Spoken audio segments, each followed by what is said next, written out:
ulevi cha kisasa kabisa, toleo jipya tumepewa na mdau baada ya kuona jitihada zetu mkoa wa Mbeya katika kudhibiti ajali za barabarani.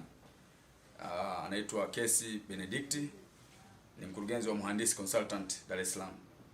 Kifaa hiki kinatumika na kuna kimliji ambacho tunabonyeza hapa, alafu ametupa na vipimio viko vingi. Wananchi wamekuwa kilalamika kwamba tunatumia kimoja hicho kumpa kila mtu.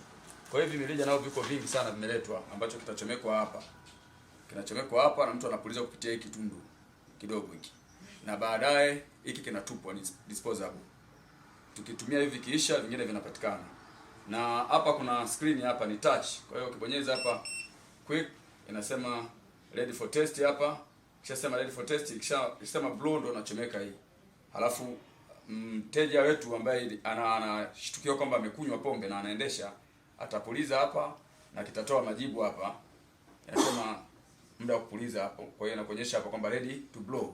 Kwa hiyo atapuliza, kishakuwa tayari kuna sehemu ya kuingiza details zake hapa. Utaingiza kwanza afisa aliyepima, alafu dereva aliyepimwa, namba yake ya gari, namba ya leseni, na kuna comment kidogo hapa unaandika. Na baadaye unaweza kuprint na kwa tayari imekupa matokeo. Upatikanaji wa kifaa unaenda kutuongezea nguvu katika udhibiti wa makosa hatarishi ambayo iko mwendo kasi, overtake hatarishi, lakini pia na ulevi. Sasa kwenye upande wa ulevi, kifaa hiki cha kisasa kitatusaidia sana. Tatumia sana hapa mjini na maeneo hatarishi kama kule Inyala, highway yote ya barabara ya Tanzam, lakini pia na wilaya nyingine. Na tunaomba tu wadau wengine watuongezee, wako wengine wameahidi kutuongezea vifaa vingine vya kisasa kama hivi. Sisi tutavitumia vizuri sana kuhakikisha kwamba tunazidi kudhibiti ajali za barabarani katika mkoa wetu wa Mbeya. Wito kwa madereva wazingatie sheria. Kuendesha wakiwa katika hali ya ulevi ni hatari sana.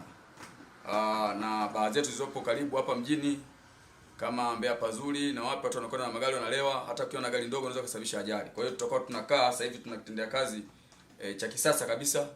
Tutakuwa na gari za doria mchana na usiku. Tukikuta mtu tunamhisi kwamba amekunywa pombe na anaendesha, tutampima na hatua kali zitachukuliwa endapo tutambaini kwamba amelewa.